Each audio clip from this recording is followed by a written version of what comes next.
In 5, 4, 3, 2. Yeah. I don't think it's kicked in. There it goes. Are we live? Once it shows me how many viewers we have, which is 0 right away, then I think it's kicked in. So that one took a little longer. Yeah, man, we're live. Cool. Live from United States. It's Friday night. We are live from North America. Let me send out some tweets. And let me send out some messages. SMS. Some SMSs.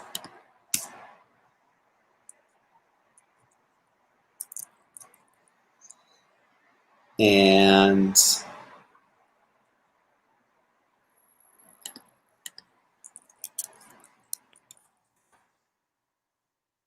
pump the quote machine.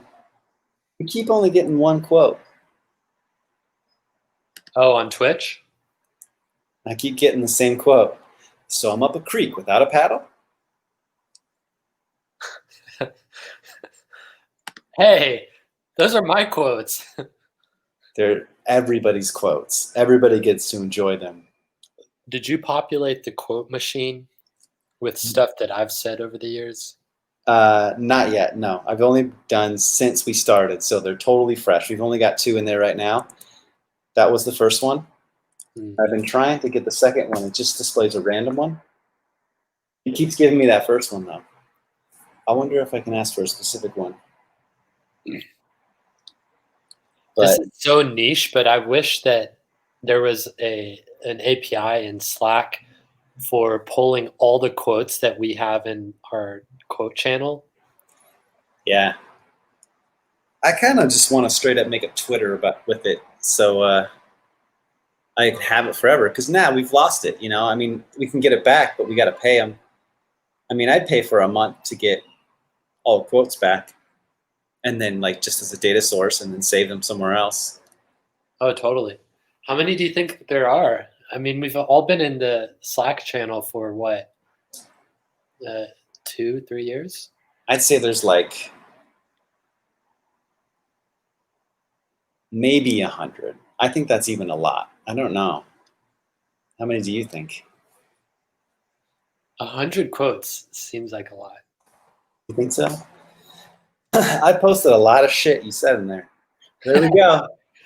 Quote number 2.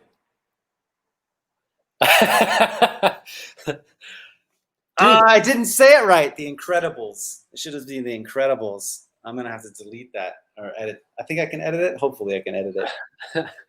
The Incredibles are so good, man. Sometimes you just crave a Pixar film, you know? I've been watching a lot of kid movies lately, and it feels good, you know? It makes me feel good. I watched Homeward Bound again, which is really sad. Have you seen it recently? It's a really sad movie. Have I seen Homeward Bound recently? Yeah, have you watched it recently? Not since I was 12. And then I also watched 3 Ninjas again. That was really good. Ooh. That was a favorite of mine as a kid, but I never hear anyone talk about it.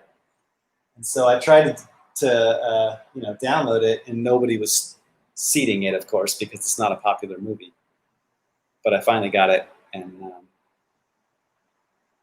which reminds me, did you know you can still get Netflix on DVD service? Dude, you've got so many quotes coming out of this stream. Are you? You should be marking them down in chat. You can do ! Add quote, all one word, space, and then the quote, and then it will add it to the stream. ! Add quote. Add quote, all one word, and then space, and then you can just paste the quote in.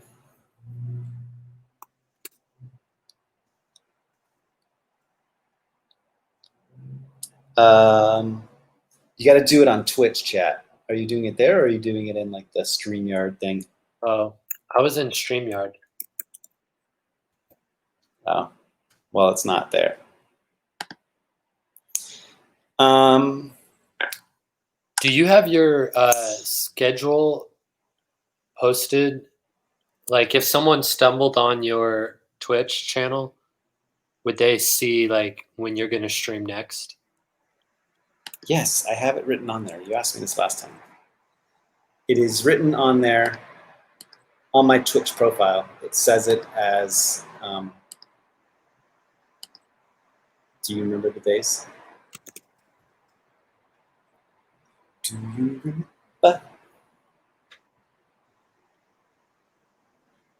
Llama. There's the llama, the majestic llama. Not coding garden. This is my first thing when I pop up for twitch.tv because that's where I always go first. Oh, you ready for stream magic? Anyway, it's down here in the about. There's the schedule. Most likely, but not always. Sunday, Tuesday, and Friday at 8 p.m. Mountain Time.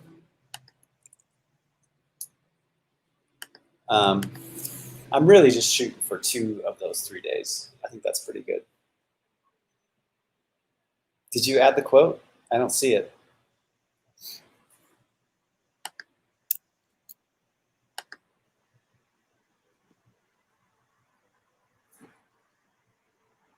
Still rents DVDs?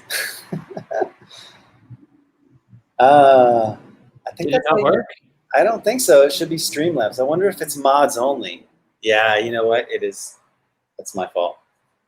Did I add it correctly? Exclamation point, add quote. Yeah, you did it right. But it's mods only. I need to make you a mod. Let me do that real quick. With this mod capability comes great responsibility. Are you ready for it? I don't know, man. Is there a manual? /mod. What's your name? Roberts Frost. Okay, try it again. Whoa. Welcome to mod view, customizable channel mode. Don't get distracted here. It popped up a tutorial thing. Skip. Yeah, you don't need that. I mean, there's no one in the chat, so don't need to do that. Successfully added quote number 3. All right. And then if you want to pull a random quote, you can do exclamation point quote. There it goes. We got a first try. Do you know Netflix still rents DVD? We're so bad at this. Yeah, we screwed it up. I hope I can edit those. It still says talk show and podcast too. They always launch me in the wrong category. Hold on, let me fix this shit.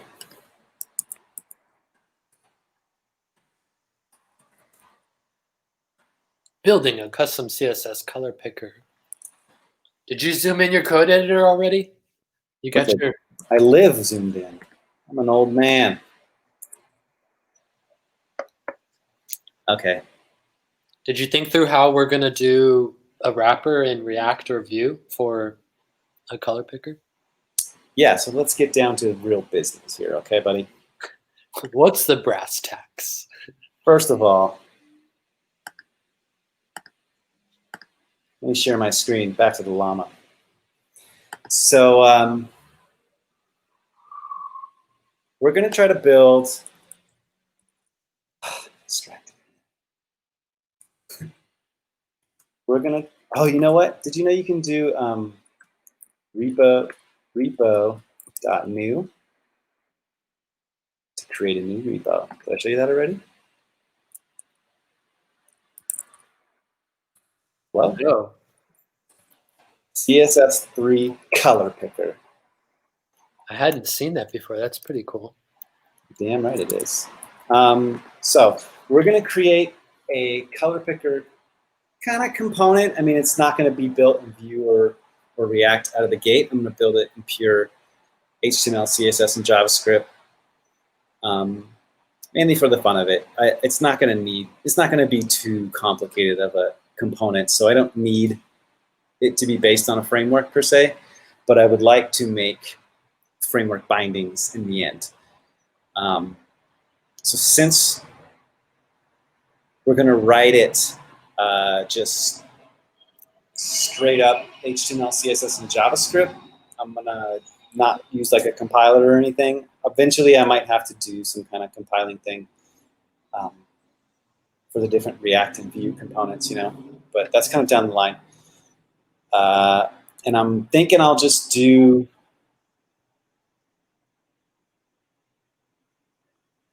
like DOM events that bubble up, and that's how you would listen in Vue.js or in React. Yeah. I think that's a good start for tonight. Yeah. I think if we want to get serious about porting it into another framework, then there might need to be a separate session for that. Yeah, it's going to take... I like to do my projects in multiple sessions. I don't want to do it, knock it all out. I mean, I didn't pre-plan this. I like to let things marinate, you know? You like to let your hair flow. I like to let my hair flow, like this alpaca or llama. Do you know the difference between an alpaca and a llama? The part of the world they're from? I don't know. I don't know either, I was asking. I guess they look the same, but they're from different regions. I'm guessing. I don't know. What's the difference? I don't know. Search it for us and find out the answer, because I would like to know. Okay, I'm gonna create a new folder for this. CSS3 color pick. Can you read my text? Is that a good enough size for you? Yeah, it's all right. I'm gonna get a init. That's your README. And then open code, because that's as far as I can go in command line. Alpacas have really short, speared ears, while llamas have longer banana-shaped ears. Oh, banana-shaped. But that's the same species, is it, or what? Llamas generally do not have as much hair on their head and face as alpacas do. That was mine. I said one has more hair like on their neck and head than the other. That's how I know there's a difference, but I don't know exactly what the difference is.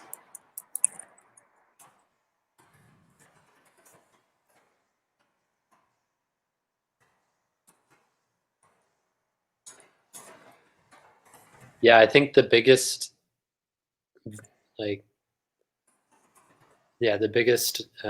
difference is that they're in different climates, different regions. Alpacas are very much herd animals, while llamas are more independent. All right. Enough Discovery Channel for tonight. How should I serve this thing?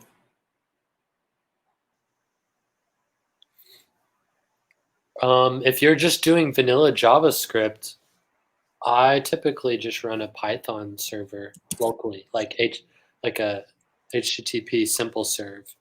Do you know the command? Are you on Python 3? Type Python and the number 3-V. It's really easy once you learn it. Okay, hold on. Let me create my init. Yeah, sure. There's no test command. Git repository, I made one. I mean, yeah, I have one.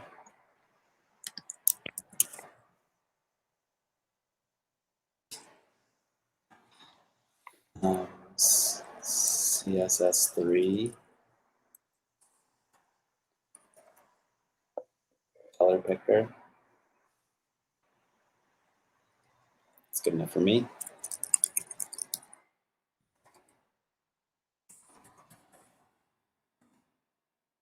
That's how you write it? MIT? Have you ever taken the time to read the MIT license? Yeah, it's really short. It's only a couple paragraphs. But you've read it all the way through? Yeah, you've never seen it? I have. It's just been a while. I don't have it memorized or anything. I mean, I don't have it memorized, but I know it's a quick and easy one. That's it right there. You never taken the time to read that? You're that lazy? No, I have. I just wondered if it's changed. Yeah, right, dude.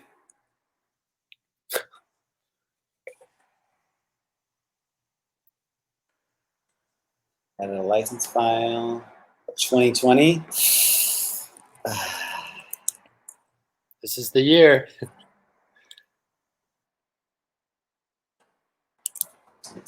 Chat, let's see. This is the year. We'll never forget. All right, my package JSON. Okay, I'm gonna try dev. What? Server? What should I call it? Serve? Sure. We'll go with serve. What was the command? Python. Python and the number 3 -m Or space? space -m Okay. http.server. What does -m mean? I don't know. Does it just serve up the directory I'm in? Yeah, it just loads the index.html file. But you have to have Python 3, which I think most MacBooks do by default. Type Python and the number 3 -v. I don't know if I have Python 3. Does it come with that? No. It comes with Python. Okay, then the command is slightly different. It's just the word Python -m simple HTTP server. That's what I thought. Here, I'll send it to you in the chat. Simple HTTP server like that, right? It was something. Yeah. Yeah, capital HTTP, capital S. Yep. What does the -m mean? The S at the start of simple needs to be capital. There you go. Once you This is not the one that I usually use. And is there a way to specify the port too? We'll see. Yeah, right after. Oh, port 8000. There we go. Keep forgetting I don't have my thing down there. Oops.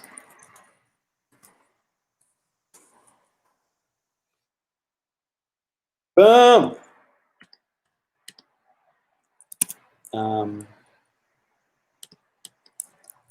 Index.html.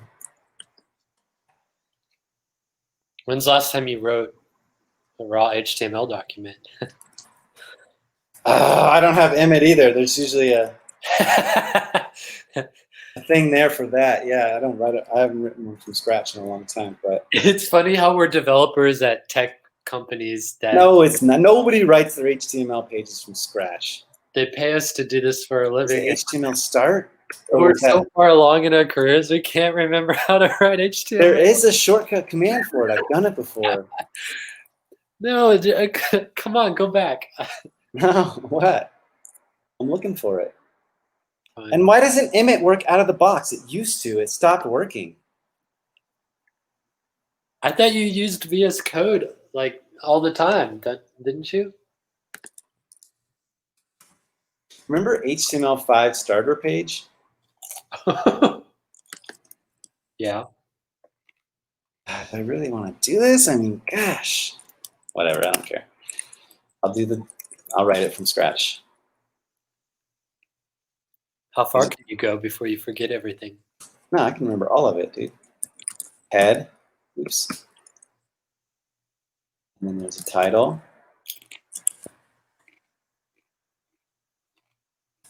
Sample CSS. Hey! Don't give me any hints, all right, buddy? There's a body. 2 hours later. Hello world. No, just kidding. CSS3 color picker. All right. So I should be able to, will it load it by default? Boom! We need to get a video for like a. Our like transitions in Twitch are so lame compared to other streamers. Yeah, well, we're real lazy and we haven't done that kind of stuff yet. So we need like graffiti to fall down on the screen and stuff. Yeah. Yeah, we could do some video clips or something to make it kind of a cooler experience, but we haven't done that yet. Man,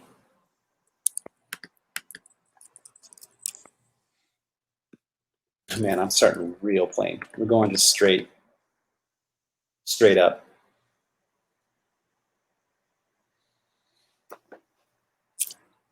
So Joshua Ferris wants to know what your favorite CSS color code is. Are you picking random people out of the chat? Or did that not update? Are you joking? Yeah, I'm just pulling your leg. Damn, that's shady. Calling people out like that. No, it says that there's someone in the chat. Users in chat.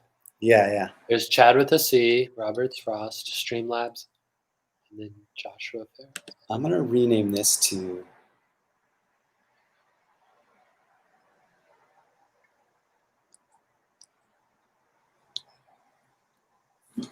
whatever.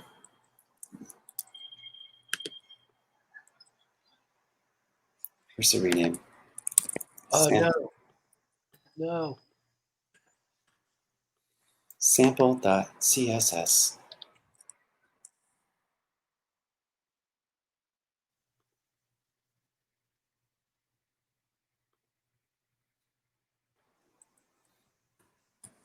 Hey, can you make me moderator again? It dropped me. What do you mean it dropped you? It's because your account you haven't verified your account yet or something, or what? No, I navigated away and then came back, and it's showing me as like a guest again. I shouldn't have to add you as a mod every time. It's a permanent command. That's what I thought, but yeah, I don't know why it's showing me as a guest. I'm logged in. Okay.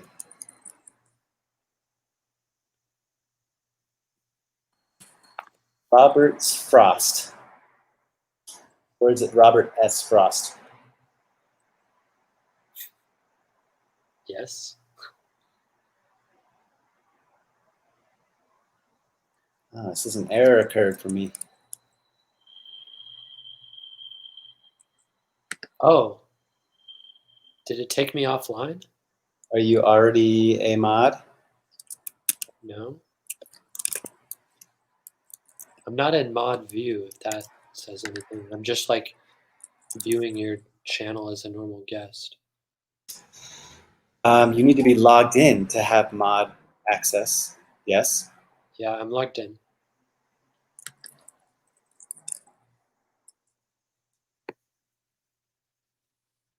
It says you're a moderator.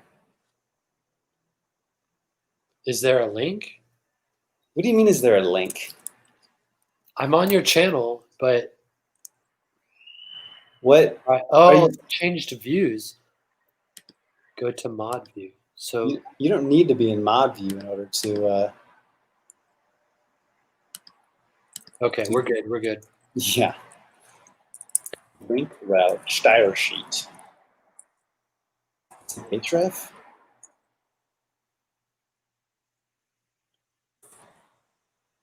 CSS. It's working! Oh my god! I feel so good when I write things from scratch. You know, like a full HTML page. That's something you get to do every day, huh? Oh, it should be index.js. You don't create a scripts folder? Not yet. We only have one script. I'm going to do it like super plain and then let it grow from there. I like to start bare bones and work my way up with them bones. Are you going to use ES6? No. That's a good point, though. I guess I could. ES6 is well supported in browsers now, right? Because I would like to make a class that does it. Yeah, I was looking at this the other day, like what ES6 features are supported without any transpiling. I think like modules are kind of a problem. Dynamic import. Classes are supported. I would like to use a class. Yeah, I think Edge and up. I mean, that's fine with me. It's not like this is going to be some things, built for everyone in the world, you know? Let's do it. Let's do it. You know what? Let's do it. Nike, just do it. No, I said let's do it. You can't say that live on stream, dude. We're going to get sued. Uh-oh.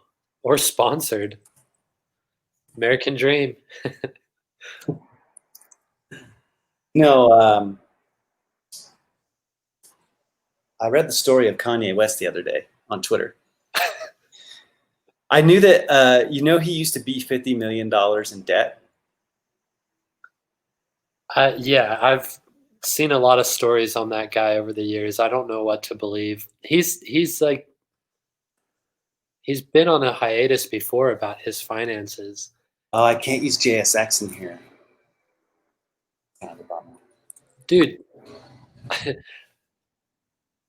you just now figured that out? I just was not thought about that, yeah. You're thinking in React, aren't you? Yeah, for sure.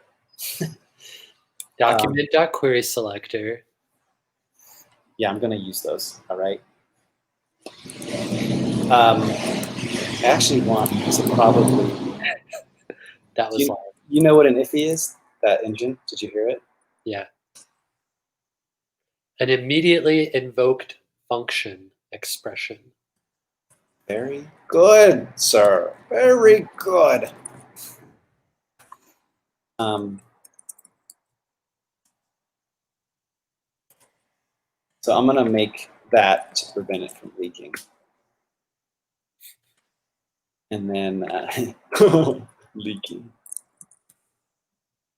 You're not starting with your HTML first? What do you mean? I'm just going to have like an element on the page. And you render it to it, you know?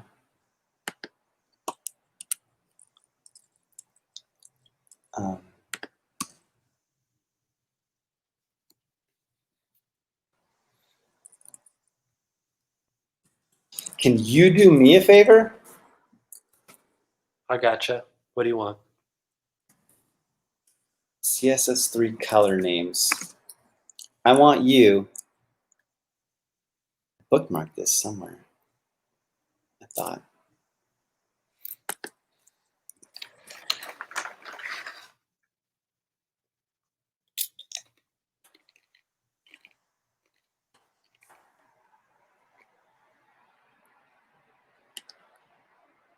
To copy all of these,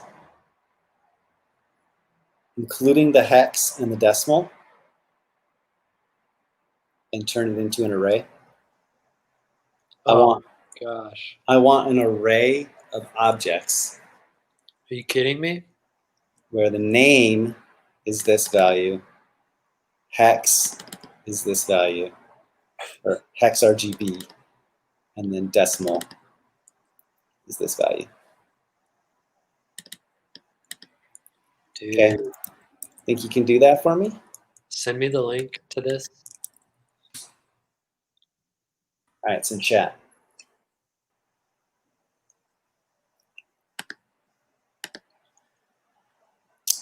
That'll be a big help there, buddy. I'm not doing all of these tonight. What do you mean? It'll take you like 5 minutes. Copy and paste it, and like this is normal work. I know, it's Friday, dude. I don't want to do normal work. This is like... This will take you less than 10 minutes. I'll give you 10 minutes tops, and you could be done with it. That's all you have to do. An array of objects that has the name, hex, and decimal. Are you afraid you're going to do it wrong? Is that what it is? You're scared, aren't you? Yeah, like this. Name goldenrod, and that's the CSS3 name. Hex.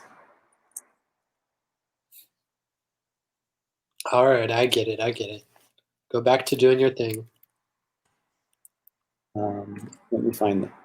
I just want that. I need some samples though, anyway. So. Can I write a script?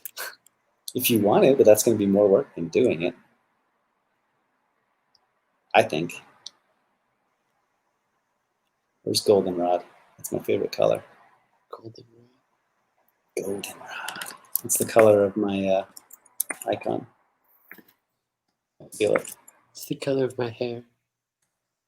The color of my hair. And RGB will be an array of just the colors. Oh man, you can't scrape this. It would take forever. Just copy and paste it, and then you could write a script that inspects that, the output of that. Just do that. No need to write a whole scraper for it.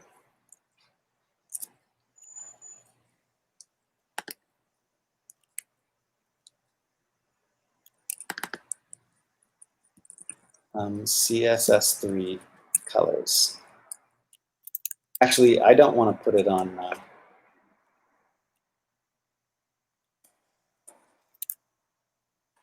Is it some? I thought it was. Safari doesn't support const or something like that. There was some browser that didn't support it.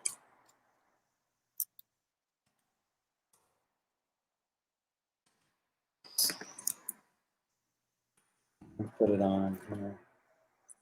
Call it color sets. CSS3. Attribute equals. Is that working? Their thing? We'll see, guys. We'll see.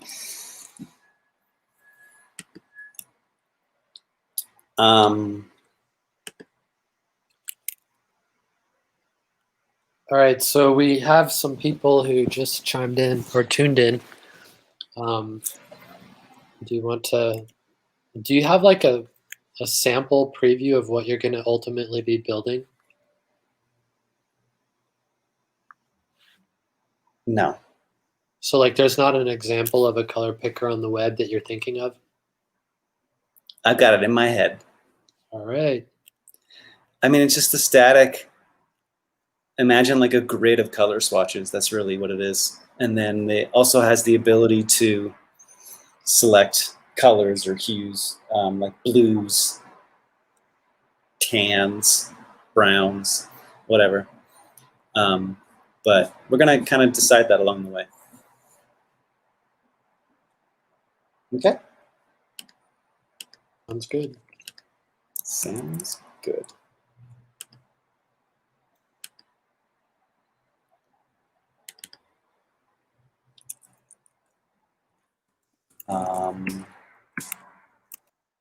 Usage will be something like,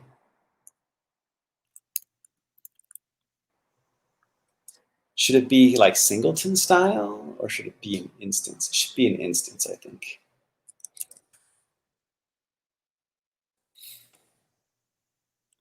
JS.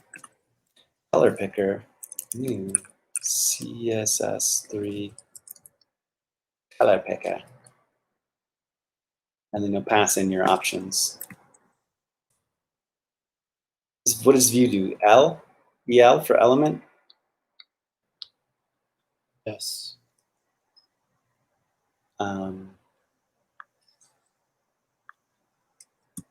let's say this will be,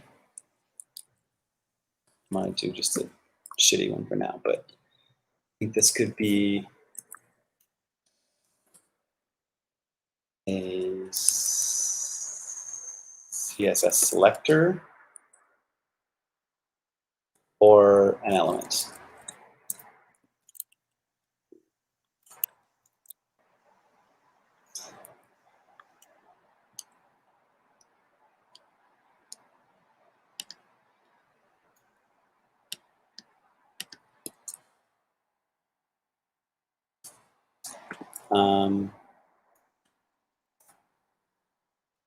Let's do it in our file name.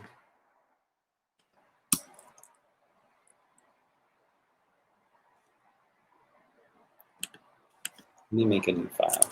Sample that. Yes.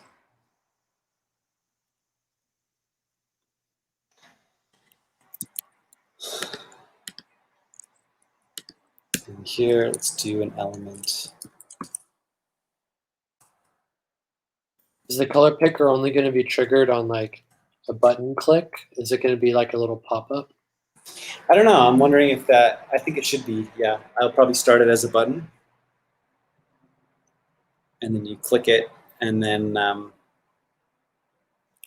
Modal. Bootstrap, Material UI modal, pulling up the whole library for this. I mean, there's no time to mess around.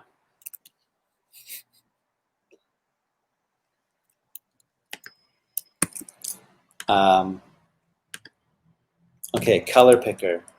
And then I just want to do like, okay, constructor.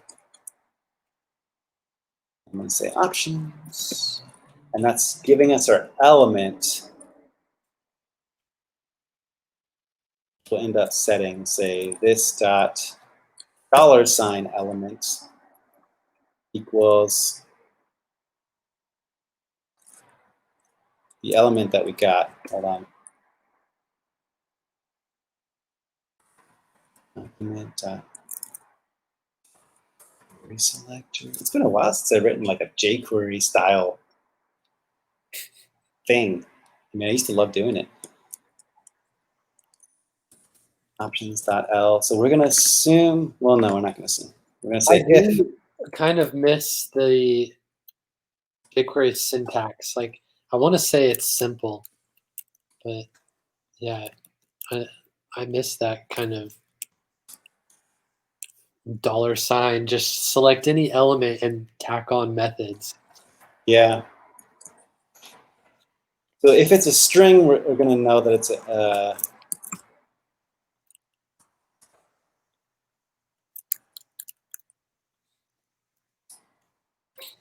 query selector.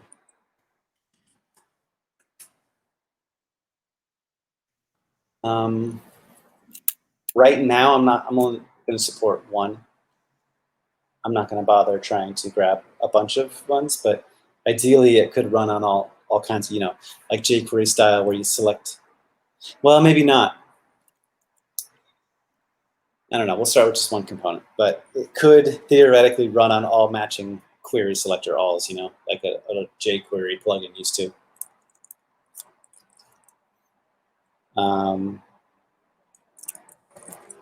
Keep it simple.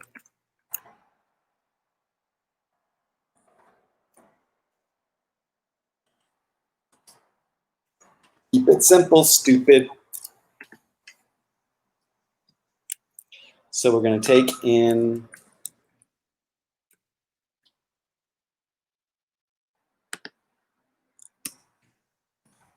if there is no L. No. Let's see what you did there. CSS3 color picker.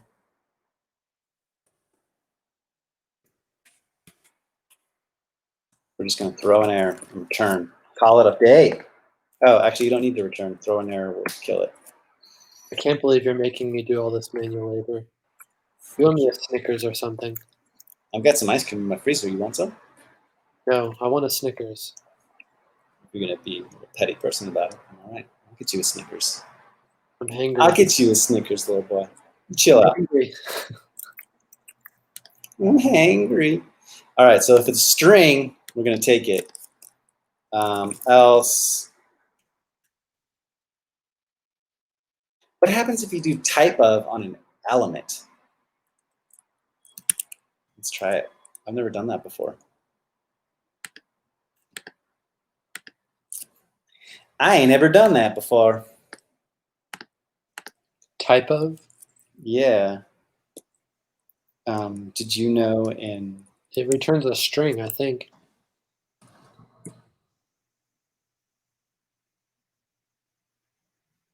In, is it $0? Does Chrome support query selectors?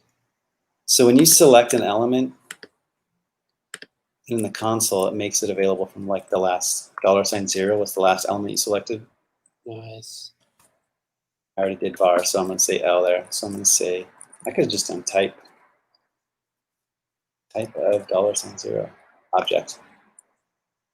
Interesting. But we can do like $0 dot node name, and if it has that, we know it's an element.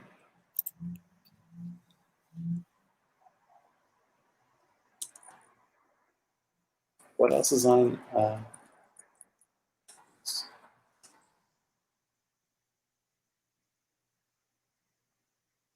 Is it? I forgot what other properties are on a DOM node. Pathetic.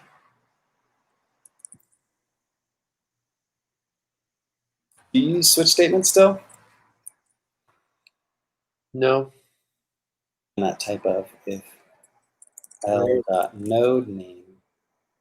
I learned the other day that Python does not have switch case. Really? I did not know that. Okay, so that's a long bit of code just for that little thing, but whatever. That should assign our element, and then in our render, I want to say this dot L dot. I'm just going to start with inner HTML equals. You made the right pick. Get it? Get it? What if it said like, I'm just going to run render. friends, you can pick your nose, but you can't pick your friend's nose. Did I import the sample? I did not in the index, right? I'm doing scripts in the head, man. Get it? Sample.js. Actually, I'm not going to do it in the head. I'm going to do it in the He's bottom. on fire.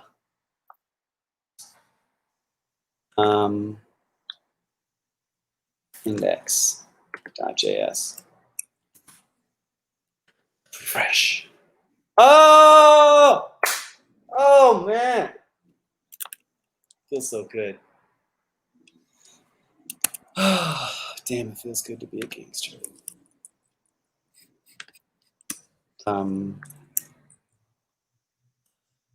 Let's console.log this. Story of my life. Let's console log this. Let's console log this. So we can see our instance. Look at that. Oh, these colors look different. Did they just change? That's weird. But we've got our color sets on there. That should probably be on the prototype. But whatever. And our CSS3 color set with the colors in there. The render is on the prototype. That's interesting.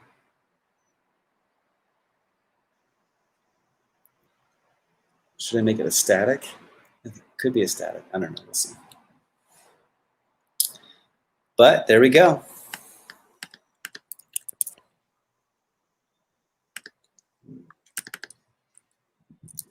Goldenrod. Goldenrod. That is not, what's it called? Accessible color contrast, but. Oh, really? I'm just getting ready to commit this right now. The other option, let's say, const default options. Auto render, true. So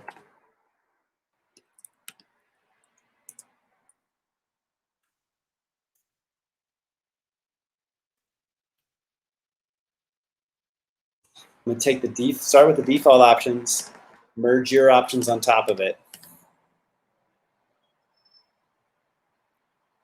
And then I should just set that as options, actually. It feels weird. Actually, I'm gonna call it config. It feels weird watching you write vanilla JavaScript, but using ES6 syntax. I mean, I know it's valid, but when you and I had to learn ES6, there was like no support in the browser for it. And I never went backwards, you know, like just writing vanilla JavaScript without Webpack or something and using ES6 features.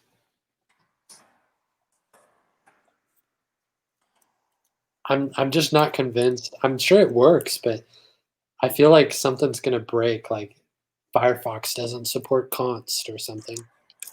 Well, that's what I said. I remember I did this a long time ago, and I tried it on mobile Safari, and it didn't run. It didn't work because of const. It didn't support const.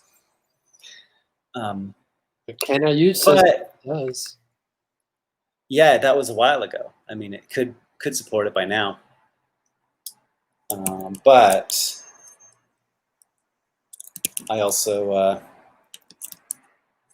I mean, we'll probably have to do some kind of roll-up thing for Vue and React and stuff. I could just roll it up to like an ES5 module, export an ES5 version, and if you really want to, you can pull that in. But we'll see. It would be cool. I mean, I would love to just use browser-supported features. You know? Yeah. Feels good. Feels good. Okay. I think I have like some basics for now.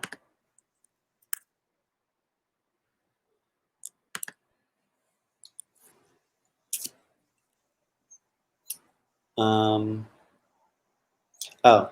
auto render. I added that feature, but I want to make sure that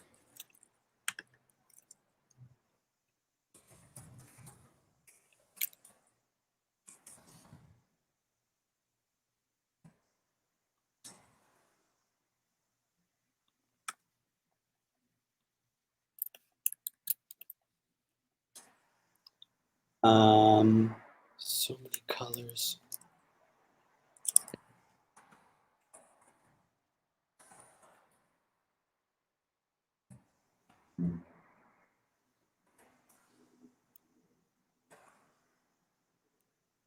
Dodger blue.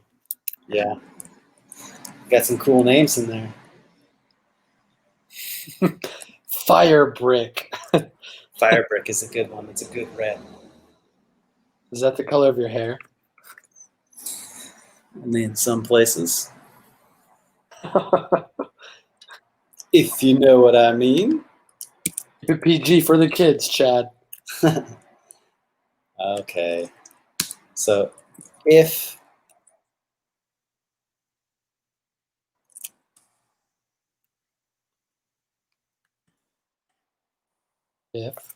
auto render, then I'm going to want to render. I'll take out the console logs later on. I'll do some debug statements or something. I'll allow you to add debuggers.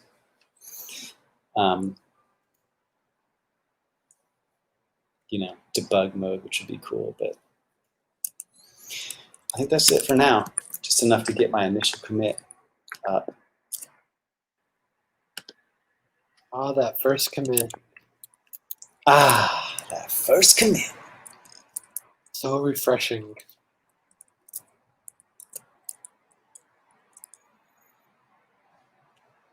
It does a weird. Oh, let me do the README too. Have you explored the feature in GitHub that lets you create a personal README for your profile?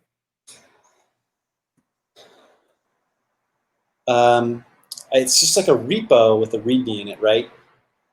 Yeah. And then you can tell it, like, point it to that. I haven't done that. I mean, that's a cool little feature for like a. I mean, I could put a thing on there and say, "Hey, come watch me on Twitch."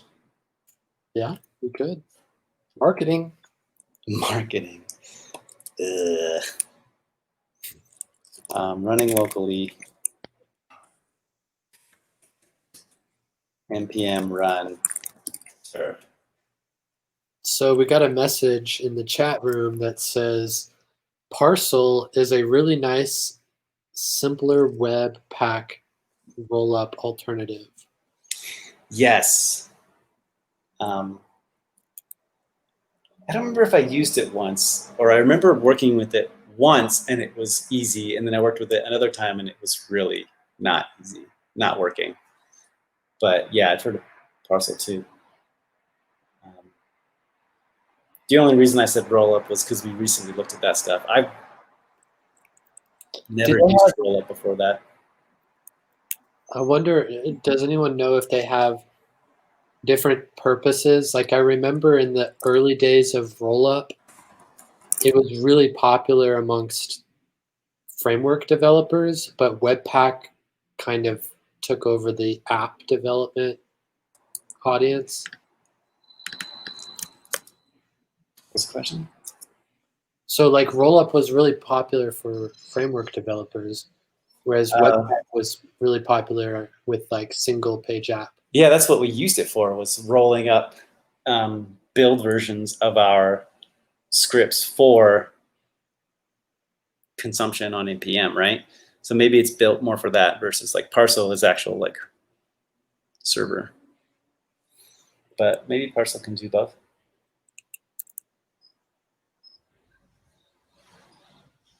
Ah, good eyes.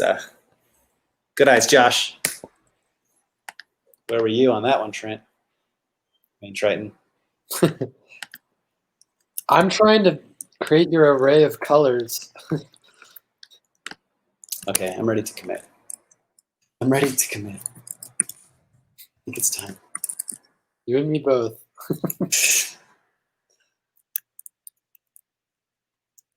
Honeydew, that's a fun color. Oops. Yeah, see, they got cute color names. What about cornflower blue? That sounds adorable, doesn't it? Ivory Tower. Thanks for following, Josh. I know you from Coding Garden. I'm sure that's where you came from, Coding Garden Discord. Chad's in a tunnel.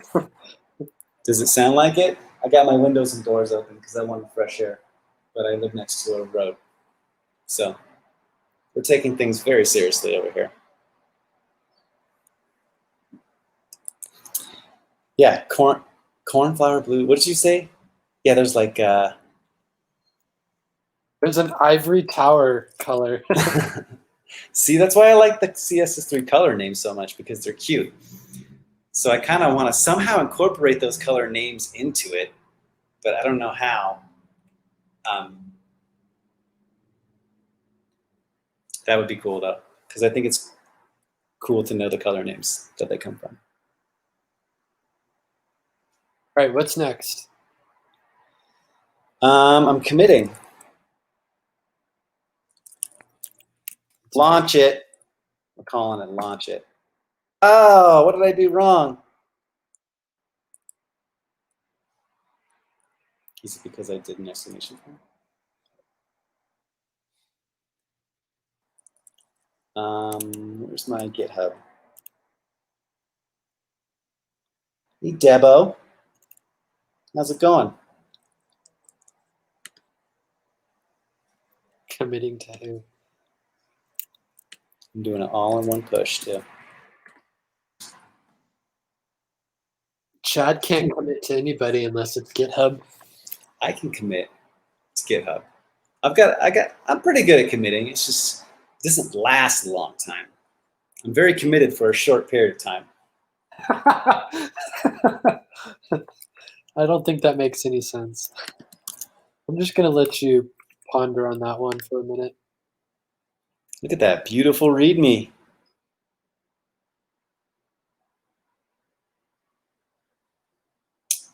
All right, it's up there. Now, how do we profit? Okay, so now I'm ready to kind of talk of like design-wise. I don't have a, do I have Adobe XD in here? Should I even draw it? Oh, no. I think I'm just gonna do it like on the page, and then I'll copy that HTML. You don't use Sketch? Joshua, you don't commit on projects either? You don't finish them? I'm a little worried about those people who do finish all their side projects. How do they get the time for that? Who has time for all that stuff? We do. No, we don't. We've kicked off 2 projects on stream already. It's only been a couple weeks. The amount of time we spend talking about projects. Yeah, I don't think projects have a finish line, though.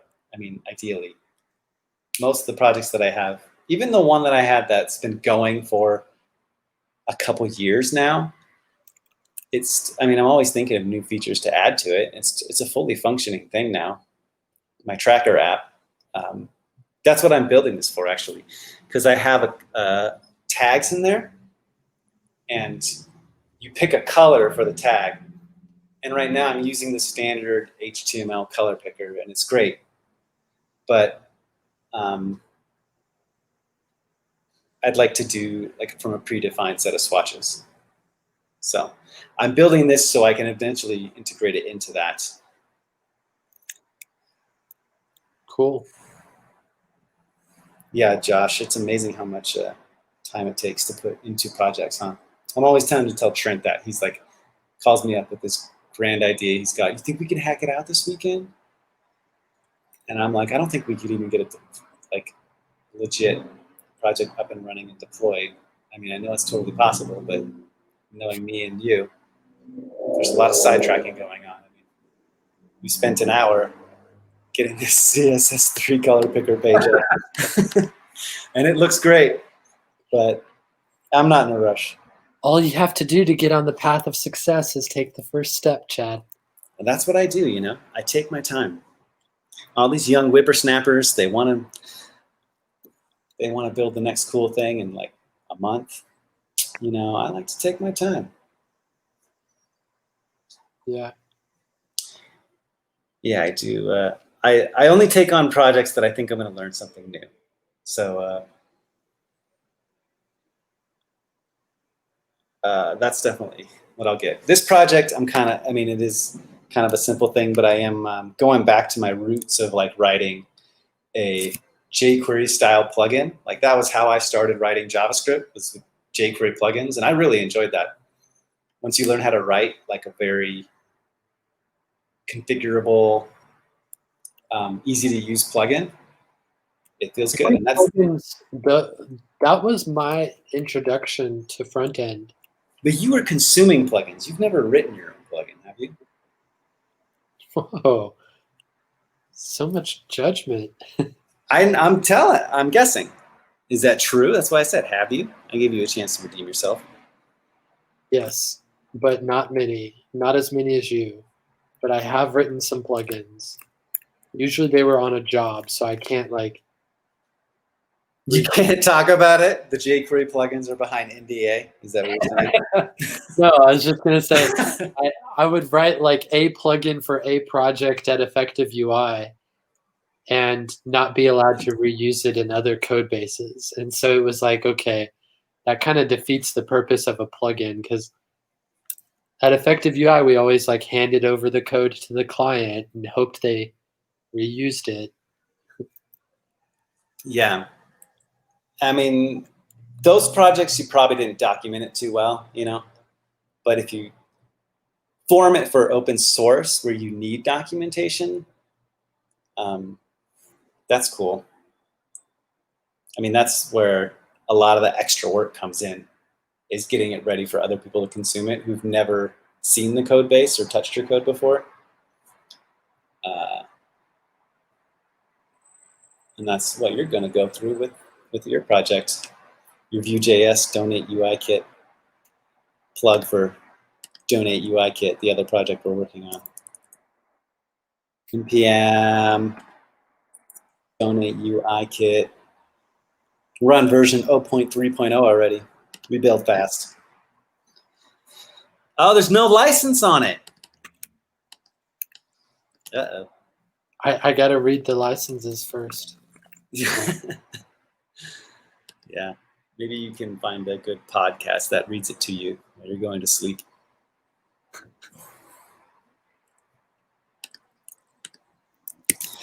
So that's the other project we're working on. My goal is to have mine done first because it's a lot less work. Okay, back at the code real quick. So I've got the color picker. It's rendering on the page.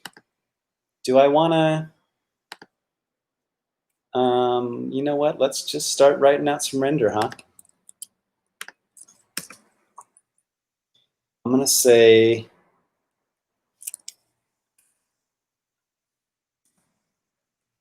I'll probably refactor. I refactor a lot when I write code because I change my mind a lot. So I'm going to wing it, and then we'll might come back and change everything. But in the end, we'll have something. So git swatches. Right now, I'm going to start with just pulling our my standard color set. How's that color set coming, Trent? You got it ready for us? Almost. I hope so, because we're about ready to write out some swatches, man.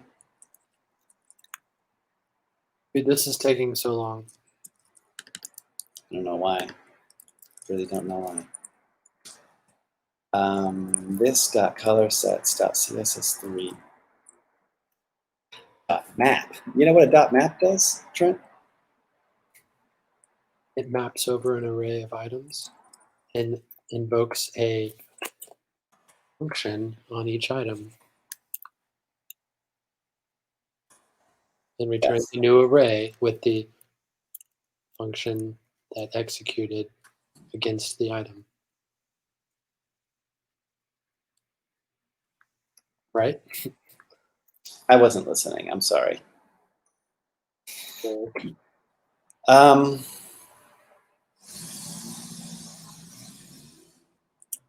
you are just throwing me into the fire tonight. I'm feeling cocky today. I'm sorry, Trent. Please forgive me. Yeah, I use maps like it's nobody's business, Josh. Even if I don't have to return a result, I'm still mapping. There's no need for a for each. It just sounds so cruel, you know? Okay, so this is going to give me all of the spans. I only have one color in there right now. But you can't say the same thing about reduce. No, I can. I use a lot of reduces in my code at work. Pretty sure my coworker hates it. Yeah, I use it a lot. A lot. It's not the easiest to read, but I know he doesn't go in there and change my code. We kind of have our own sections of code that we work on. But I use it a lot to like convert an object to be like based by key, like a new object by ID or something like that. And I know Lodash has simple methods for that, and I've been debating switching back to Lodash recently. We already have Lodash in our project, but I've been writing like plain JavaScript, vanilla JavaScript for a long time, trying to get away from all these dependencies. But now I've written it so many times that it would be really nice to kind of shorten it down to just that readable Lodash method.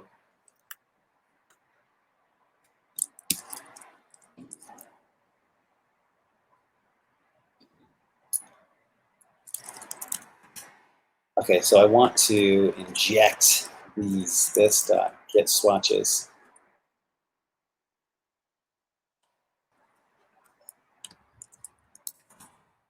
Should I do classes or should I? Dude, Marley was thirsty. Huh? Marley was thirsty. Frank, I hope I'm thirsty. Marley, it's time to hydrate. Hydrate, everyone. Hydrate, level 4, please. Do you know what that's from? No.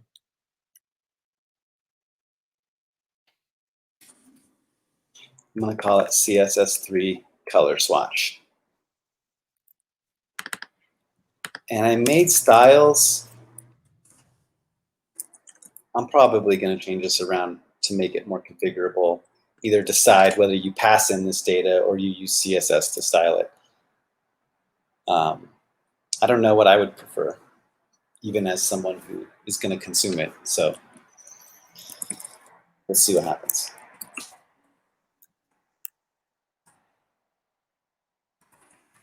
We are going to make it that. Display it inline block. So I should see color swatches when I refresh. But I'm not running my server.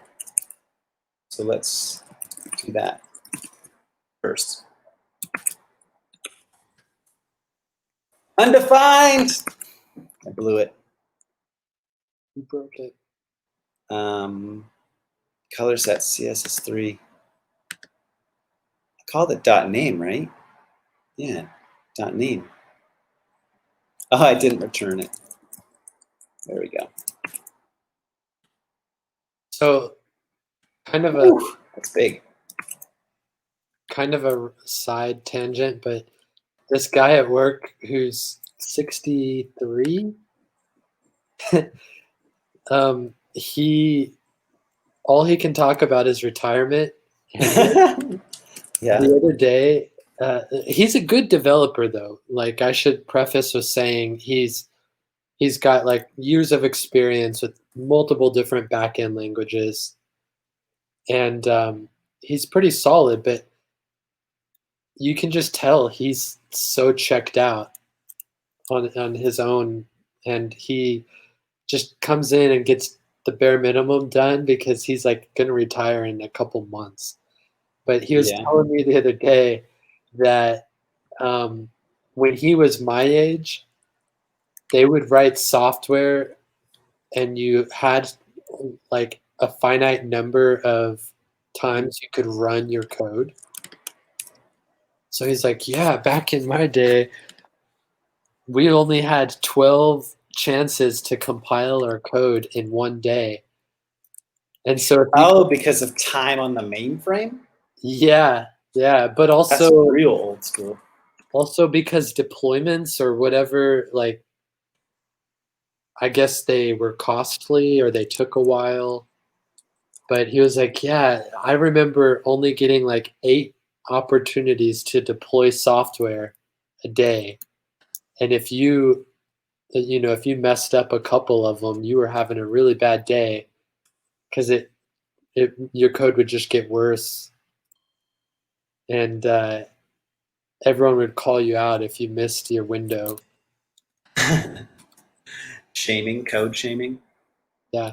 Can you imagine like how often we push to GitHub in a day or whatever Git repo you're using in your project? Can you imagine only having like 8 chances to get something working? That would be, I mean, I could do that. Right now, we've got the habit of refreshing and hot reloading, so where we don't think about that kind of stuff. But I mean, in the future. In the future. Yeah. We are in the future now, but in the past, that was not a thing. Sorry, I got sidetracked in my own brain with the swatch size.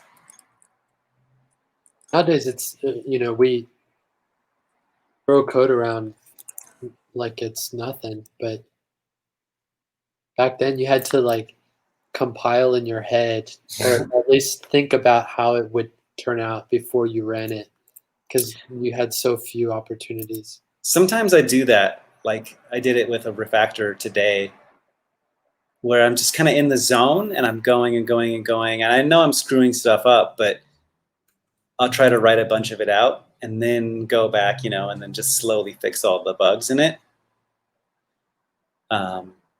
Because it can be such a distraction to go back and forth so much, I think. If I get in the mindset of where I know where I want to go, I'll add like a whole small feature before I try to do something, before I try to view it and see if it works.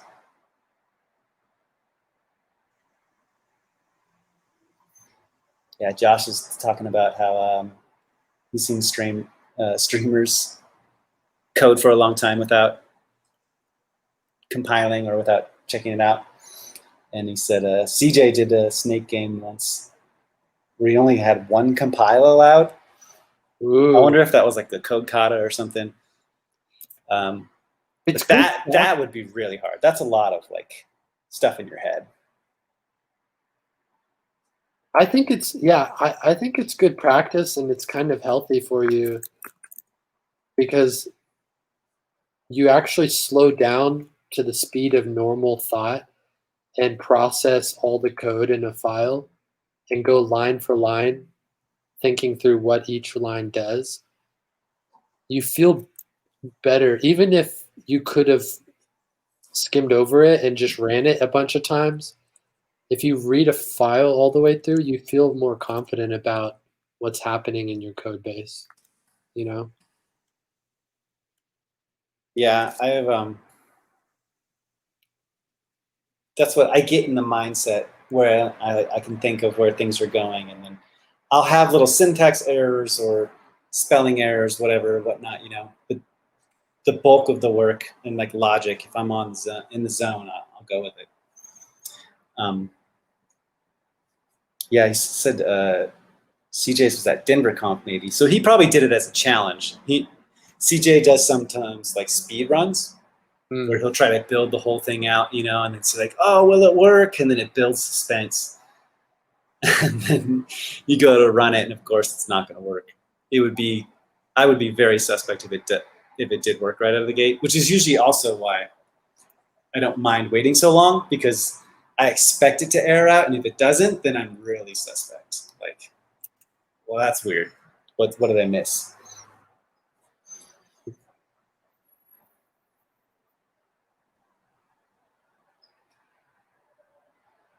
Oh, dang, coding with go-tos? I've never even used those before. Now that seems confusing. That's like saying go to a line number, or could you label something and say go to this point in the code? I know you can do that in JavaScript now. Like you can label statements, like if statements and stuff. I've seen people do it, and it's really weird. But I don't know if you can jump to it like that. I've always used a keyboard shortcut in WebStorm. That's a go. No, I mean like when the logic is running, you use like go-tos were like if else whatever, go to line 6 or something. Wow, that's interesting. It was kind of like a way of defining functions, I guess, or like like blocks of code. You'd say like jump to this section of code because things were more linear or like maybe interpreted even. Okay, I'm trying to swatch size of one, a number. I want to start with just a number for now. And I'm going to say... do you need the RGBA values and the hex? Do you not put them all in there or what? Yes, I would like all of them. Can we just use the name and hex? Are you copy pasting them one by one? I feel like you could just copy that whole block and then paste it in there and then use multi-cursors to format it. That's why I think it should only take 10 minutes. But if you left it out, that's fine. You can leave it out if you're done. I mean, I just want at least all the names in there for now. There's a gist with names and hex already out there. Yeah, I'll start swatch size at one. I'm just trying to swatch size out. I'm debating if I want to actually use that or not, or just let them style it with CSS, but we'll see. So do you have the color, name, and hex in there now, and you're like going through and adding all the RGBs, or what? No, I have the name, hex, and RGBA from the website you shared. I'm about halfway through, but there's a gist online with the names and hex in JSON ready to go. Oh, yeah, I'll take that. You should have just copied that and you've gone by one. Is that what you were doing? Oh man. Yeah, you should have been like, oh yeah, I guess I can hack this out real quick and just do a Google search. I'm sure it's out there somewhere. I thought about it, but it's been too long. You would have. It's been too long. Yeah, you didn't want to go for it. So my only concern with passing in all of the properties like this, swatch size and the sizing unit and stuff, is that then I'm going to be forced to write it as on the style element, and it's going to be harder for them to overwrite it. So I'm a little worried about that. The other option is I could generate like styles and inject a style tag in there into the element, which is interesting, an interesting idea, but that would be duplicated.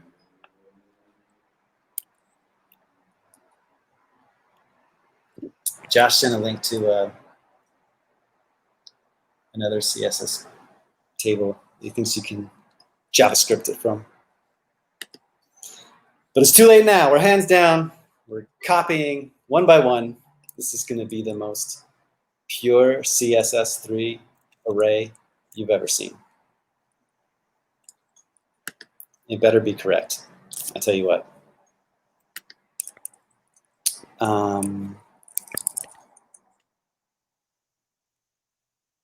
Width is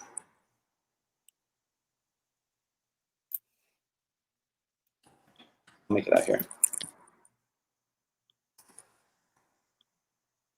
It's gonna be, what did I call it? Swatch size, sizing units.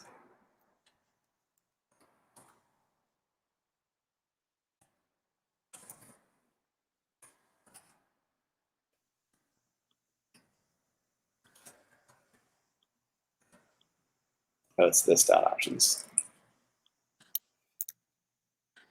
And then when you size height,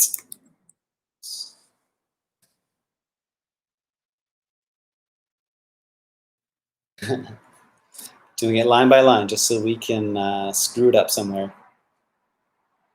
Fix it. There's no point in writing it right the first time. All right, so that will, let me remove my styles out of here. I also want to display it in line block.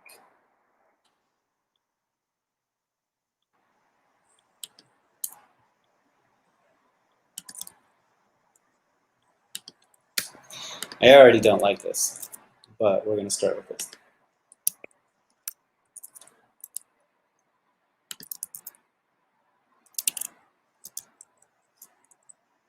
And it looks the same. Okay, let's try it though. If we change it in sample, I should be able to go 2, boom, 3, boom,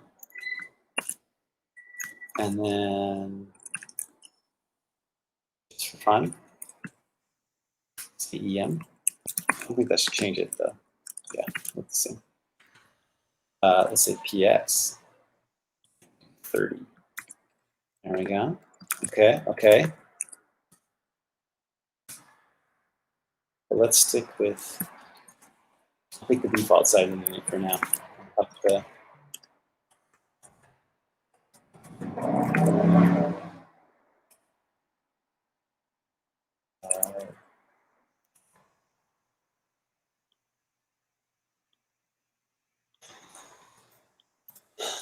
keep it at 3 for now, and then we'll also do the min.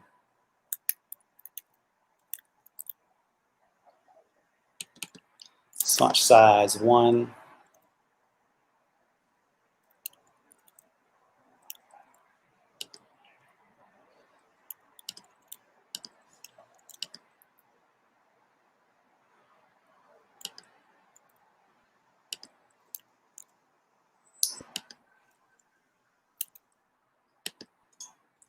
I want to validate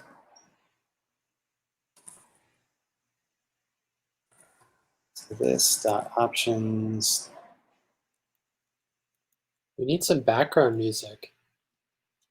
I know I can't. I don't have an option to put one on here.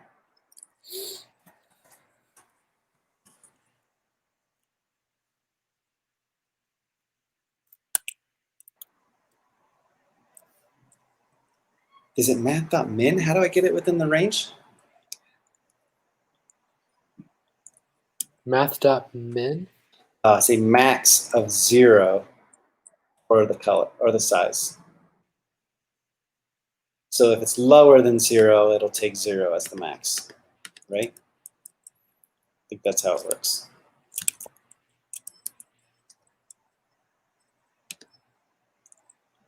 Oh yeah, max.min.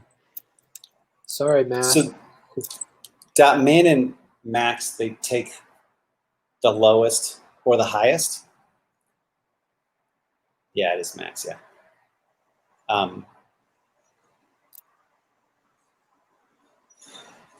Because with max, we want to say the minimum would actually be 0. So if it's less than 0, it's going to take 0.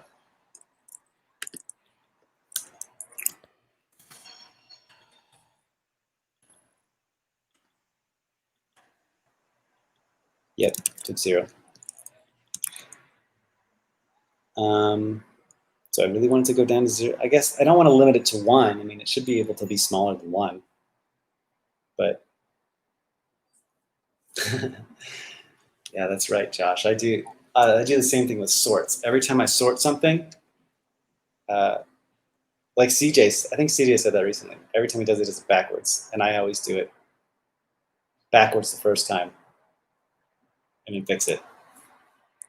But that's okay. I'll take that. I'll take backwards first. At least I immediately know what's wrong with it, or I know how to fix it. You know. So I want to also add gap.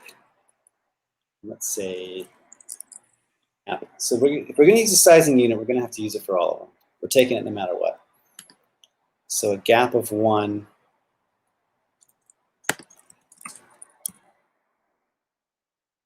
I guess I'll call it swatch gap. And I'll start with 0, but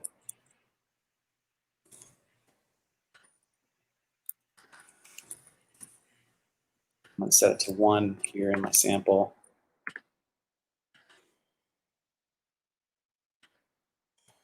I'll do the same validation on it.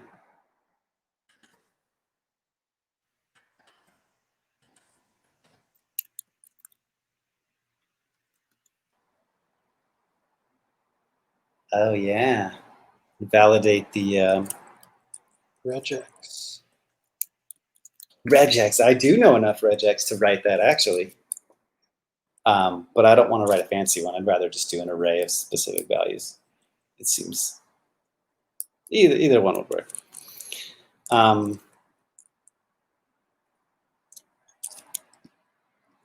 What was it called?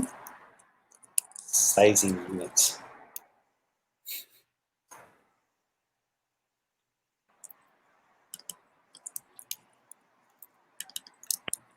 I'm going to also pull that one out. to use it.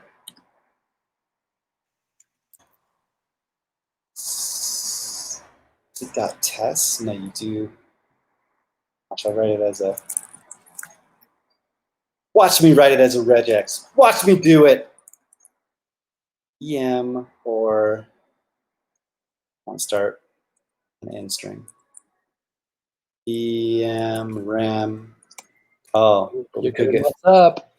No, watch. We'll do the R, and you do the question mark. It says prior one is optional.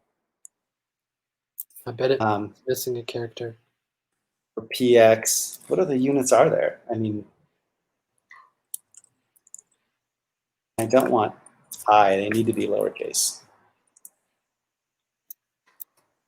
So if it passes the test, we'll take it. Otherwise, we'll default to the default option.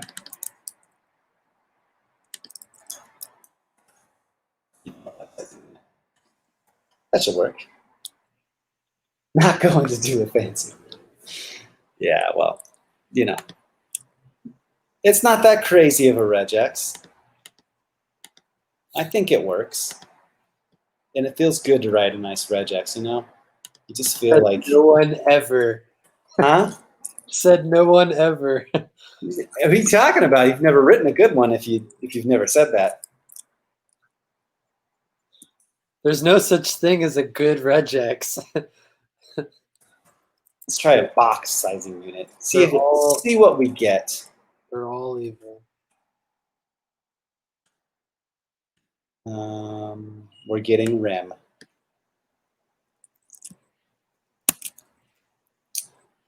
And if we do, let's start this to PX.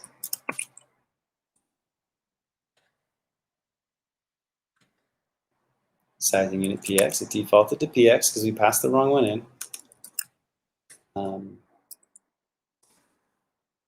Start with rem again. Oh no, I wanted to start with EM because I want to pass in rem and see does it accept it with my fancy regex. It does.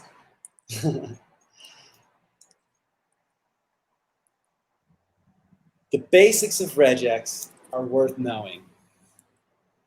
It seems hard, but at least I know it in, JavaScript. I know there's like some weird variations in some other languages. I used to write it in PHP, and I never understood it. Like the p-reg versus i-reg. There was like different regular expression versions, and I don't think I understood what they meant. I think they had to do with like casing or how to return. I don't know. Yeah, there's a lot of sizing units. And that's, I'll look at the list, but for now, all I care about is rem, EM, and PX, because that's good enough for me. What's the difference between rem and M? Well, Trent, I'll ask you the same question. Why don't you tell us? Don't turn this on me. Why don't we ask the chat? Well, before I answer it, do you know? Or do you think you know? I know. You know? Yeah. Okay. I don't just kind of know. I know. Oh, I know. Okay, I'm going to drop that off. So a rem, well, an EM. Other way around, Josh. Isn't it rem? No, he's right. That's what the R means, root. I thought rem was relative. No, rem is root. It's from the root element, so from the HTML element. Well, EM is just the element, but an M is actually a measure. One EM is equal to the size of the letter It's M. Nearest parent. M is relative to, like, if you set a parent element to 16 pixels, then it inherits that. Yeah, but one EM is supposed to mean the size of like the letter M, I think. I don't know. Is that true? Am I making that up? I don't know. But you're making that up. I used M's for a long time. I actually kind of like that screwed up way of how you can just like adjust it up and down like that. But the problem with it is that it prints out inconsistent sizes, and it can give you like weird pixel sized fonts if you match it, whereas Rem is supposed to be more consistent, I guess, but I don't know. What was I doing? What's my name again? Rem PX. Okay, so they all worked.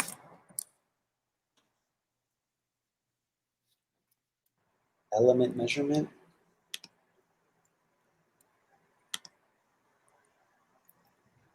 So I have the gap in there, but I am not styling that yet.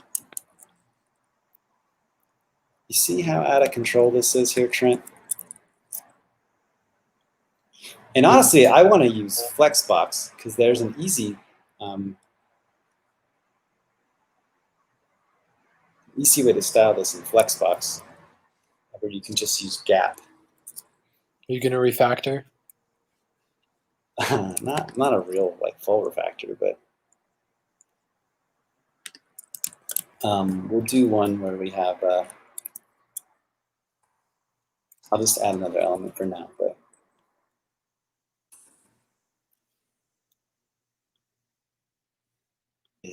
Display flex. And you can just do like gap.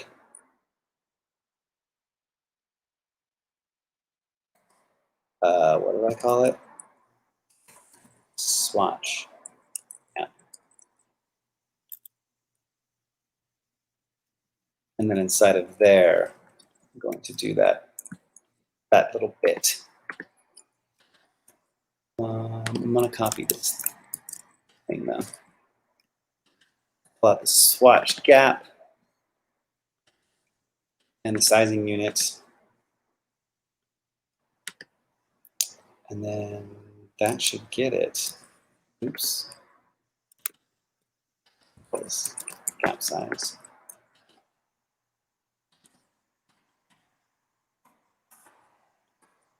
Boom! You ready with those colors yet? I'm ready to put like tons of colors on here, man. Almost. I need to test the wrapping. All right, I'm going to copy and paste these same ones. I mean, what are you doing? Did you build a whole scraper to do that and then just...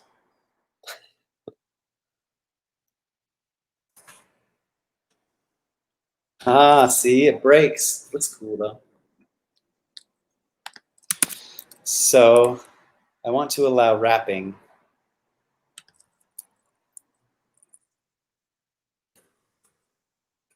Just flex, wrap, wrap. There it is. There it is. And just so you can see,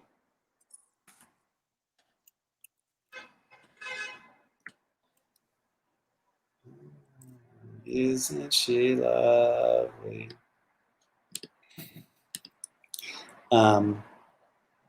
If I style the color picker here, I'm going to do that background.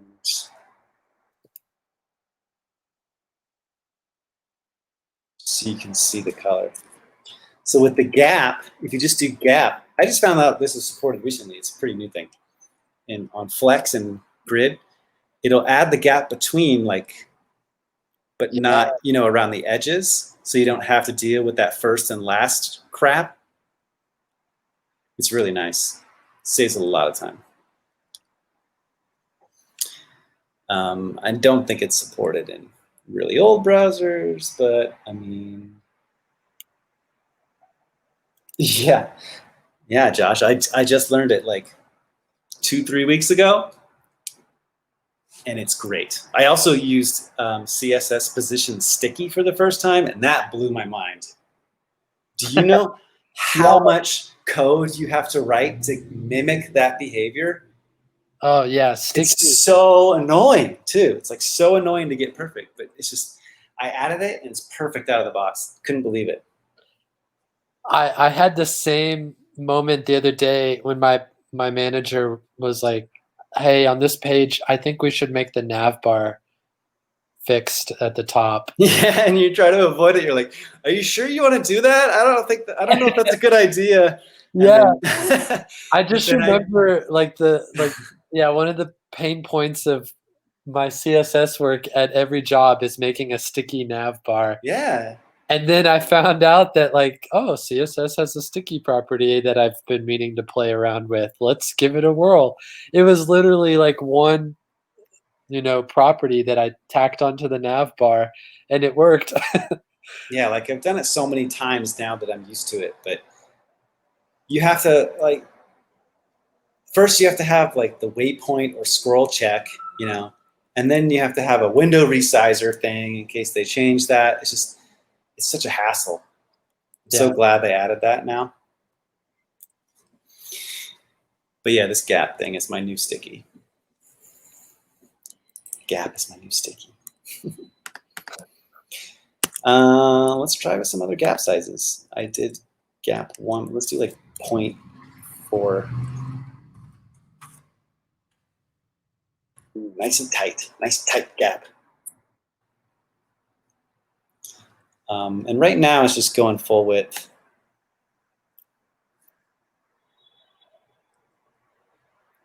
So it's gonna wrap as needed, which I like. I want to do that.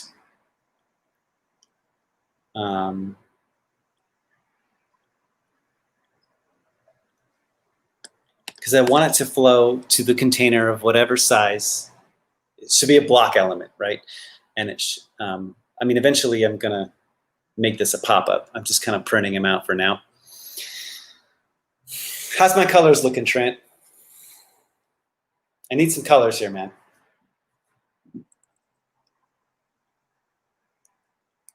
Do you want the okay here?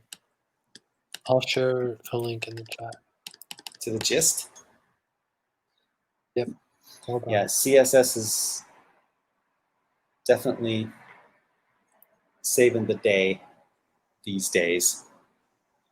I feel like there's more coming too. I've used CSS vars a little bit, and they're pretty cool. But all my projects still have Sass on them anyway, so I kind of still go the Sass route.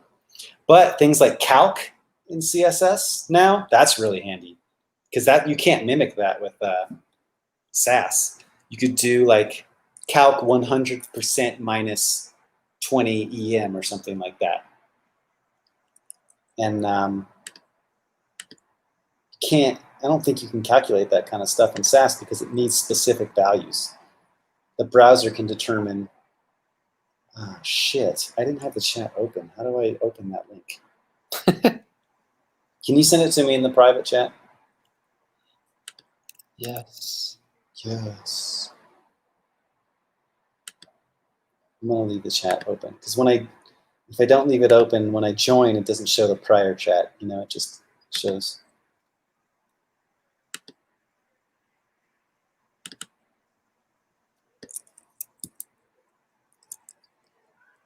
Okay, this isn't a Rickroll, is it?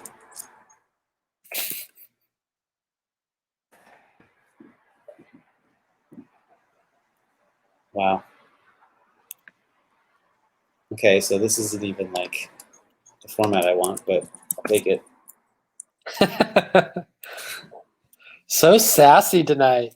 I am so sassy tonight. I'm gonna reduce it. Are you ready? Blow my mind. What is it? It's an object.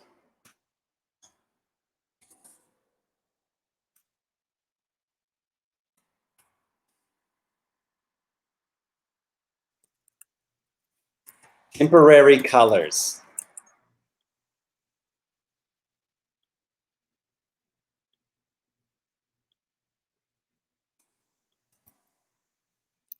Straight up JSON.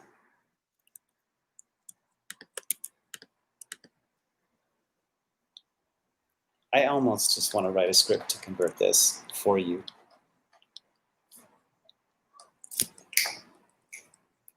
But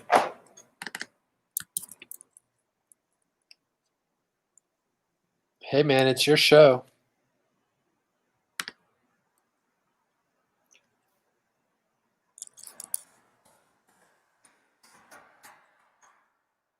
What was the, I guess, temporary. Actually, I don't need to reduce. I can just map over it.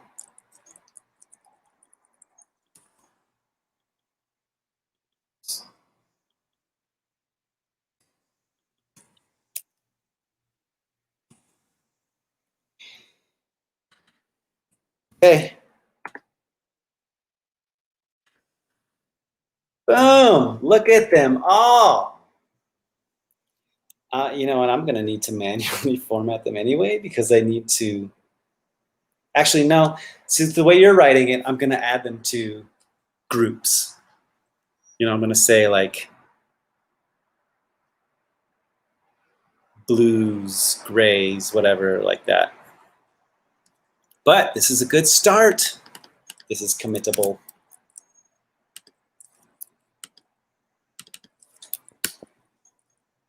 I don't really need body style at all, to be honest.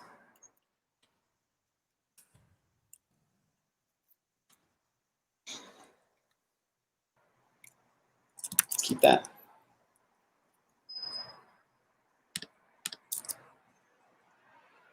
I could use, I'm feeling pretty sassy tonight. Maybe I should use a reduce. It's a good point, Josh. Don't feed his ego. It kind of looks like my reduces. They're usually like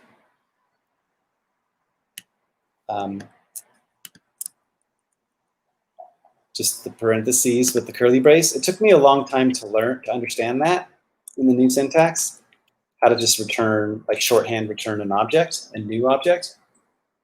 But now I use it all the time, especially in my reduces. Some cheese for the ego. Cheese fachetta. Finished a bag of goldfish today, but I got another bag, so don't worry. You got snacks on hand. Time to hydrate. Dude, you spent the last hour creating this. What are you doing?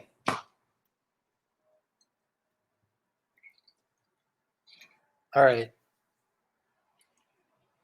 That's the last time I take a request.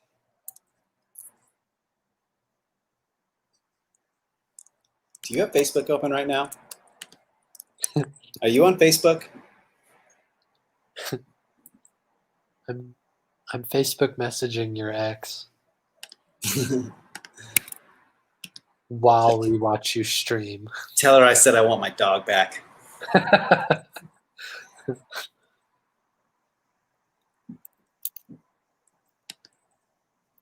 She's making fun of your code.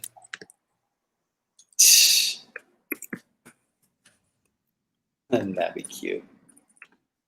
Nice little gap. A 0.2 gap size. Okay. Do it a little tighter.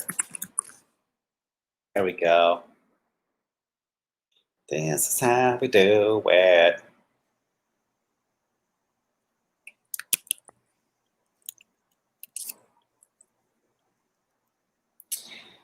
All right, I'm gonna commit this again. Anything new in the README? I guess I could add all of the new.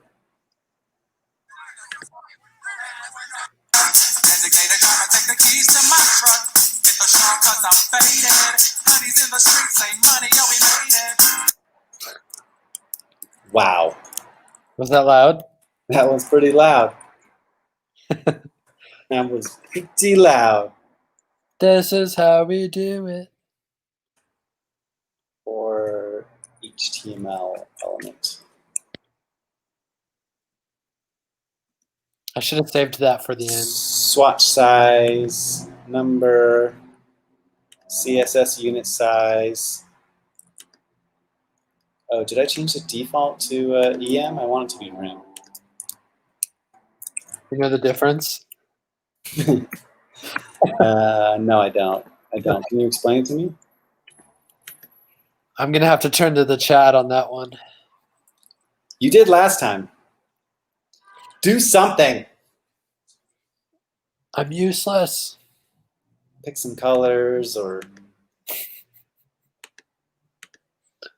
You sound like my baseball coach. Go pick some flowers or something. Damn, that's harsh. Okay. Let's do.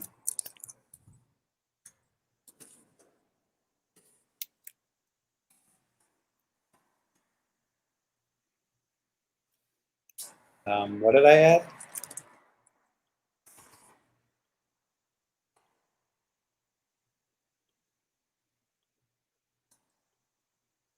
Color swatches in grid. Still waiting on those colors. Remember when you asked, well, if we have time, after we finish your thing, then blah, blah, blah, blah. Little did we know.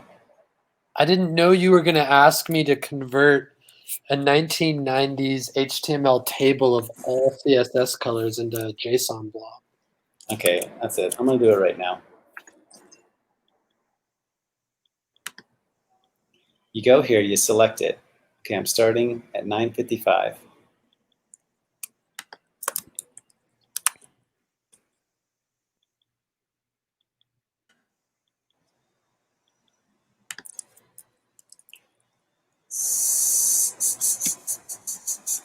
Colors equals. It's going to be an array. You just paste it in there like that.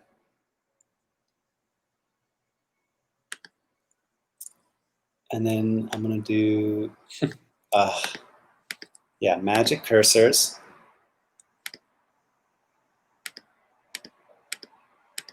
I don't know, is there...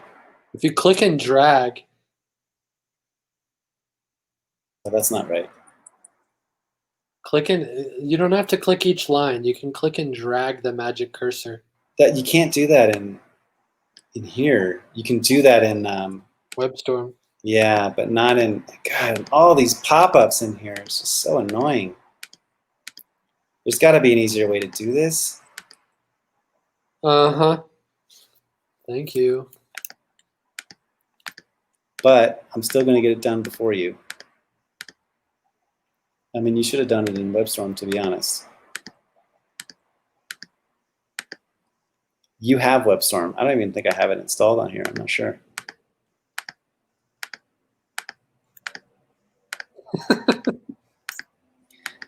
I'm only in the D's, man. Dude, I don't think you realized the magnitude of your request. I did, but I'm still counting it. I'm only 2 minutes in. Once I get all these selected. Oh, Command Alt up down. Command Alt? Oh, thank God. No, thank Josh. Thank you, Josh, you are God. See, he either looked it up or he knew the answer while you just sat there and you still trying to fix your... Okay. Tab it over, curly brace, name.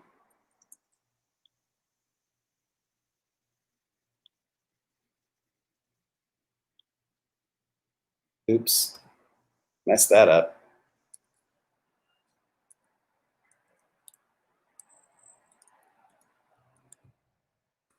So you can do that. Go over to one. What is the next one called? What did I want to call it? Just hex, I think.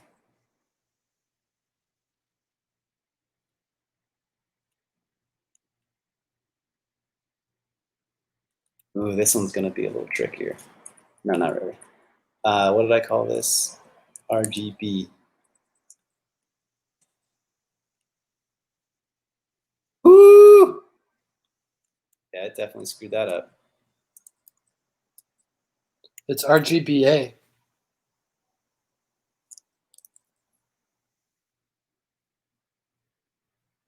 Ah. This is the tough one. It's not working there. Oh, shoot. I messed it all up.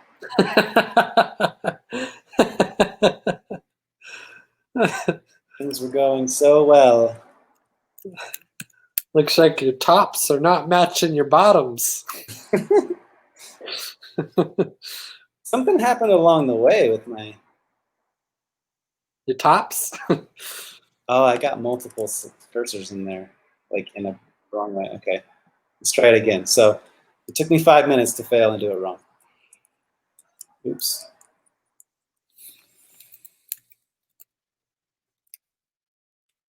But this time, feeling lucky.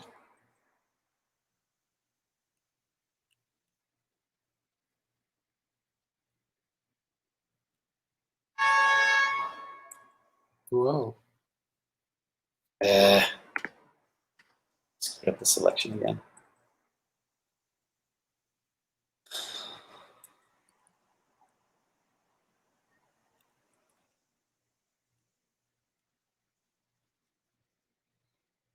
I think that's exciting.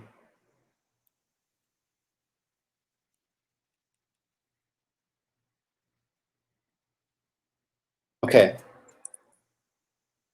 Name.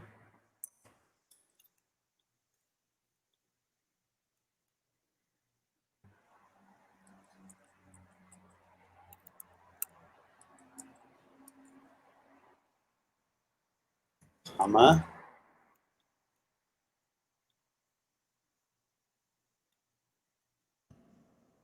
X.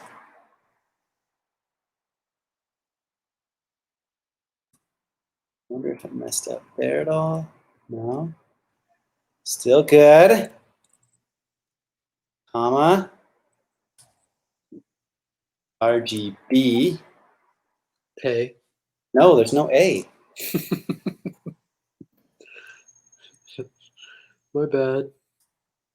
Oh, I think I did it. Comma. Wow. So once I selected it right, it took me 2 minutes.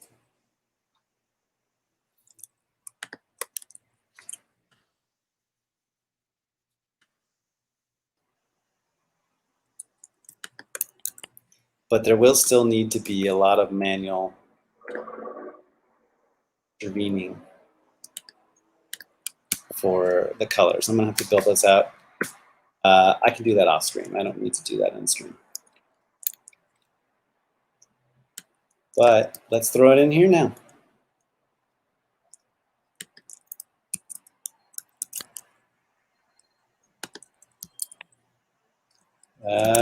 Search server.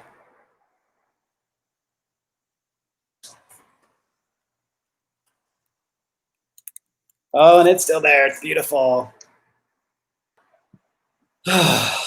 Wow, I must say, it's quite the adventure. I'm impressed. Can you click the Velvet Tower for me? Which one? The Velvet? That's not the real one. Ivory Tower, right? Yeah. Go back to your color pickers in the browser. It's just called Ivory. It's not called... Yeah, take it out of there.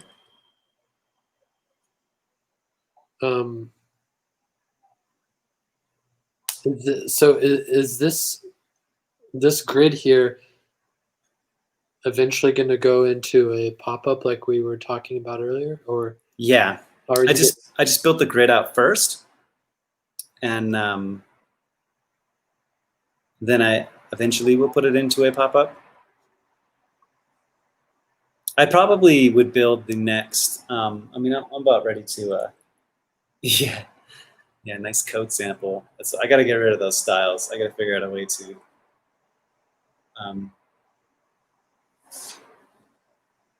Inject styles or something like that. I don't know, but it's pretty rough there. Inline styles are not that bad. They're kind of making a resurgence. Yeah, well, yeah, but they're hard to override. And they're making a resurgence in components where you can override them when you pass them in, like pass in a color swatch or something like that. But yeah, that's true. I would like to make it CSS. Like you could write plain CSS to override it. Because my idea is that people would also include this on just plain JavaScript sites if you really wanted to. But we'll see how it goes. So I'm ready to call it quits for the night, but for next steps, I think I would start having a click action. So when you click on one, it triggers a callback that like you selected that color, and then I'll bubble that up. And then I'll add the button to show and hide, the little overlay for it. And then from there, you could start turning it into a view component wrapper. You can have a component wrapper on there. Oh, you meant the VS Code one.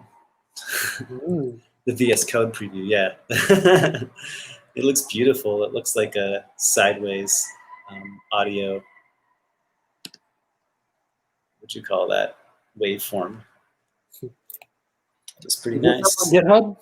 Is it private or public? It's public, and I got to push up this change right now, but then it will be up there. Yes, but those are the steps.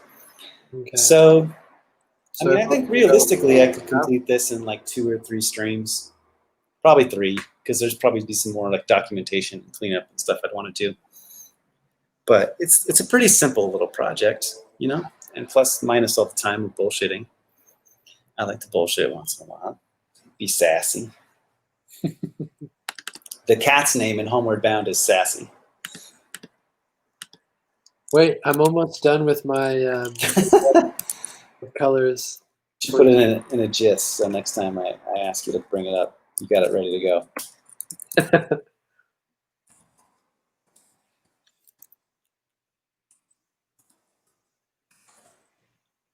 CSS3 color set. So also I added this as the default color set, but I would like you to be able to pass in your own color set. If you just want to use it with your own swatches, then that's fine. That would be an option too.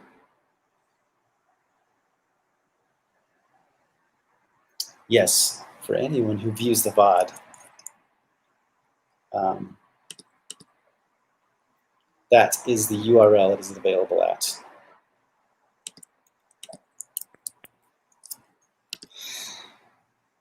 I'm showing it on screen too in case.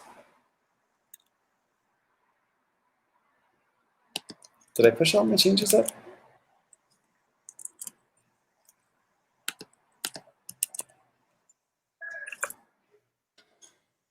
No, I just committed it.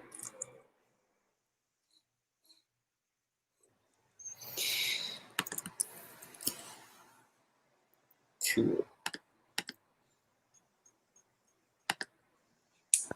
So we got some basic docs, got some running local. It seems pretty simple.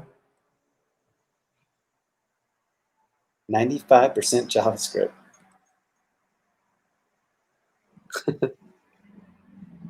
And then getting it up onto NPM, I'll have to do the actual different ways of consuming it. So that would be a little more work. But the component itself is just real simple, nice and simple, the way I like it. Yeah. All right, you got any closing thoughts? Yeah, the swatch list is like huge. So I was wondering, should I put that as a separate file? But it's not a lot of I don't know. I'm not worried about performance just yet. I'm worried more about usability. And it's such a small thing. That's I don't want to worry about it yet. Yeah, got any final thoughts, Triton? No, I think it's a pretty cool open sourced project, and look forward to finishing it. That sounds like you really bullshitted your way through that one. Like chasing stand-ups. Yeah, we all bullshit stand-ups. No, yeah, I think this is cool. I'm excited about seeing how to fit it into the Vue app or the Vue library that we have. Into the UI Donate UI kit, or Yeah. Yeah, you might be able to. I mean, use it in there somehow. I don't know what component you have, but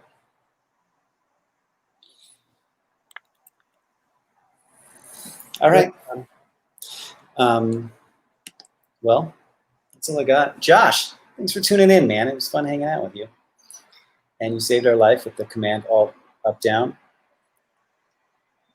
You saved Trent an hour worth of work. I'm almost done. He's almost done with it. So maybe next time we'll get to see what his result is and see if his object looks any cooler than mine. I don't think it will. But all right. Signing off. I don't have a sign off yet still either. We gotta, Bye, we everyone. really gotta get our shit together. Yeah, we're working on it. Sort Gonna have characters and Yeah. sign-ins and sign-offs. And I mean, we're working on hiring Walt Disney to draw some characters for us. So we're taking it pretty seriously, but it's just slow. All right. Bye, everyone. All right. Bye, y'all. Love you. Bye.